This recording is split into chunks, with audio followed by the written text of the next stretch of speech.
ہم کریں گے ہر مظلوم کی حمایت۔ السلام علیکم، میں ہوں حورین فاطمہ اور آپ دیکھ رہے ہیں مائٹی نیوز HD چینل۔ نظر ڈالتے ہیں آج کی اہم خبروں پر۔ سندھ کا دوسرا بڑا سول اسپتال حیدرآباد مریضوں کے لیے شفا خانے کے بجائے مسائل کی اواں جگہ بن گیا، جہاں نہ مریضوں کو ادویات میسر ہے نہ ہی طبی آلات کی سہولت فراہم کی جا رہی ہے۔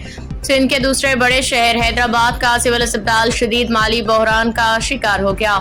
اسپتال میں مریضوں کو آکسیجن کی فراہمی، دواؤں، طبی آلات کی فراہمی متاثر ہے۔ قدرتی وسائل سے مالا مال صوبہ سندھ، جس کے زمین میں معدنی ذخائر کے مجموعے کا تخمینہ کھربوں روپے سے بھی زائد ہے، بندرگاہوں، صنعتوں، دیگر کاروباری مراکز سے ملک کو کروڑوں روپے کی محصولات موصول ہوتی ہیں۔ وہیں دوسری جانب صوبے کے عوام غربت، قسم و پرسی کی اس آخری سطح پہ بھی نیچے جا رہے ہیں، جہاں عوام کو مفت سرکاری علاج کی سہولت بھی دستیاب نہیں ہے۔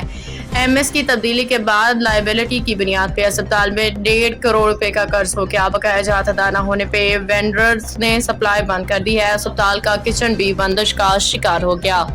باخبر رہیے ہر جگہ ہر وقت، جانیے ملکی و غیر ملکی حالات و واقعات یقین کے ساتھ۔